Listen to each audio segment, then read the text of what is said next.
Viidiyoon ani engadda isiniif hojjedhe irratti ni yaadattu jedhee yaada waa'ee miiraati jechuudha. Haa ta'uti garuu har'a wantoota lama itti isiniif dabaluufan dhufe yaada kootis goolabuudhaaf jechuudha. Viidiyoon engadda hojjedhe keessatti kanan addaan kutuu danda'e viidiyichis wanta dheeratee fi namoonni hedduun immoo viidiyoo dheeraa dhaggeeffachuullee hin jaalatani. Akkasumas immoo barreeffama dheeraallee dubbisuu kan hin jaalanne hedduu isaaniiti jechuudha. Inni kun garuu akka kootti gaarii miti jedhee tanan amana. Yaada nama tokko hanga dhumaatti dhaggeeffadhaati. Akkasumas komentii jalatti kennaan isiniin jedha. Har'a immoo wanti nuti isiniif dabaluu barbaadu wantoonni lama jaalala miiraa keessatti kan isin of keessaa baasuu dandeessan miira keessan immoo an isin hooggane kana kan ittiin ofirraa dhorkuu dandeessan wantoota lamaan isiniif qabadhee dhufe. Inni jalqabaa maalinni namni tokko waan gaarummaa qabuuf waan namaaf tololtummaa ooluuf haalli nama sanaa wanta gaarii ta'eef jaalala keessa seenuu hin qabdan. Nama sana argachuudhaaf yookiin shamara soo taate dhiirri kun kan koo ta'uu qaba, nama gaarii yaadudha, nama wantoota gaarii hojjetudha jette jaalala keessa seenuu hin qabdu. Inni kuni miira malee jaalala onneerraa maddee miti. Nama tokko hawwinee jaalala faana eegaluu jechuun miiradha. Jaalalli onneerraa immoo wanta nama sana waliin jiru hundumaa ta'uudha qaba. Gaarummaan nama sanaa osoo jaalala san keessatti badee battalumatti dhiisnee deemnaa jechuudha.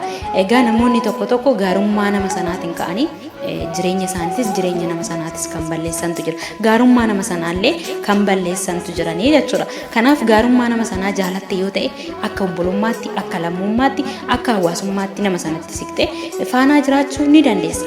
Dirqama namni sun kan koo ta'u jechuu osoo hin taane jechuudha. Dhiiras immoo hoo taate iddoo kanatti ni jiru waan ta'eef shamarri takka nama gaarummaa qabu, nama yaada gaarii qabuu fi nama itti gaafatamummaa fudhatu gaafa taate shamarreen tuni haadha manaa kan koo ta'uudha qabdi jedhee amana jechuudha. Kana jechuun miira isaatu isa ajajaa jira malee keessa isaatii osoo isheen waa tokko hojjettee osoo isheen waa tokko balleessitee badii tokko osoo qabaatte irra darbuu fi nama hin dandeenyedha. Maaliif gaarummaa isheetiin booji'ame.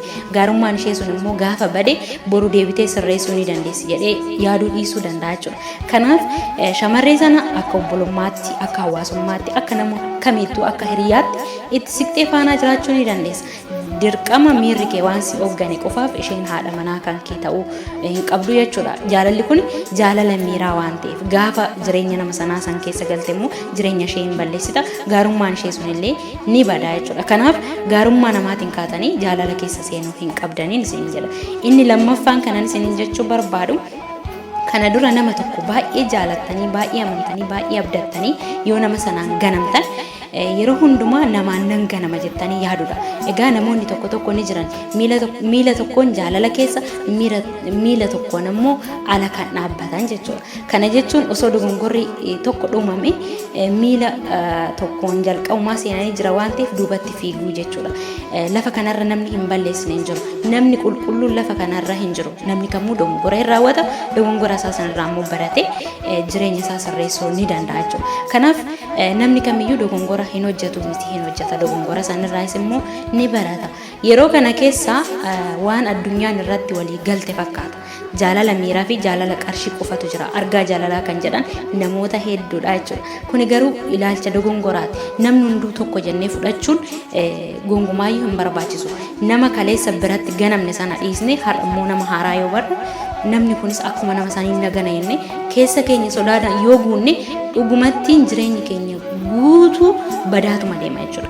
Jireenyi keenya tasgabbii hin argatu. Wanti sun akka galma nuuf hin geenye illee nu taasisa jechuudha. Kanaaf nama haaraadhaan gaafa wal bartu nama kaleessa itti ganamtee wal dorgomsiisuu yookiin namni kunis nagana jettee yaaduu dhiisudha. Maaliif? Namni garaagarummaa qaba waan ta'eef. Akkasumas immoo jaalala keessatti yeroo nama filatta namni hunduu tokko jettanii yaaduu dhiisudha. Namni namarraa adda ta'uu ni danda'a wantoota hedduudhaan. Akkuma jalqaba jedha gaarummaa isaatiin yaada gaariidhaan nama si hooggan nama badii isaatii fi badii isheetti itti gaafatamummaa fudhatu fi fudhattu ta'uu dandeessi jechuudha. Kanaaf kaleessa ganamte har'as nan ganamammoo jettee kan yaaddoo ta'e iddoo kanatti miira keetitu si hooggane miirri kee immoo kontirool si godheera yoomiyyuu gaarummaan nama sanaa sitti mul'achuu hin danda'u. Namni sun osoo badii xiqqoo balleessee akka waan badii guddaa balleessetti fudhata. Wanti tokko koshoo jedhe ati jaalala san keessaa fiiguudhaaf deemtaa jechuudha. Nama sirriitti si jaalatu kanallee salphumatti dhabda. Maaliif ati nama kaleessa si gane sana hin daganne waan ta'eef nama kaleessa si gane sana guutumaan guutuutti dhiiste nama har'a immoo jaalalaan faana jirtu kana guutumaan guutuutti irratti of gatuudha qabda. Jaalalli onnee irraa kan madduu danda'u irratti of gatuudha. Akkasumas immoo argaa jaalalaa warreen jettan yeroo kana keessa hedduu keessanii jechuudha. Jaalalli homaa balleessee osoo hin taane nuti kan balleessine filannoo nama sanaa yookiin filannoo keenya sirreessuudha qabna. Sigalee jaalala osoo hin taane kan nuti irraa fagaachuu fi dhiyeessuu qabnu namoota nuti filannu ta'uudha qaba jechuudha. Kanaaf nama filattu kanarratti immoo dirqama of gatuudha qabda. Jaalalli miiraa akka sirraa badu yoo barbaadde jaalalli onnee immoo akka maddu yoo barbaadde nama sanarratti guutumaan guututti of gatu. Nama kaleessa si miidhe sanarraa immoo fagaatte nama kaleessa si gane sana guutumaan guututti of keessaa baasuu fi nama kanarratti of gatuudha qabda. Yoo kana hin taane garuu ati umurii kee guutuu sodaadhuma keessa jiraata. Nama kana osoo jaalattee kaleessa nama jaalattu sana waan tadhabdeef nama kanas nadhaba jetteetuma yaaddaa jechuudha. Kana jechuun sodaa keessa miirri kee immoo akka nama sana irraa fagaatullee si gochuu danda'a. Wanti xiqqaan wanta guddaa ta'ee sitti mul'achuu danda'a.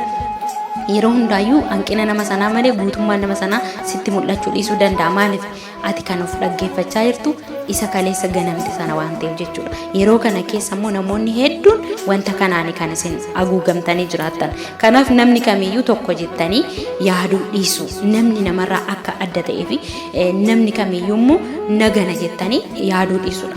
Namni namarraa adda kan siif amanamu jira, kan siif nama namne jira. Haa ta'uti garuu nama tokko waliin gaafa jaalala keessa seentu isa kaleessaa sana achumatti ofirraa haqxee ofirraa dhiiste har'a immoo kan faana eegalte faana onnee kee fi keessa keetiin itti amantee qulqulluu taate sodaa irraa bilisa taate nama kana faana yoo itti fufte sammuun kee tasgabbii argata.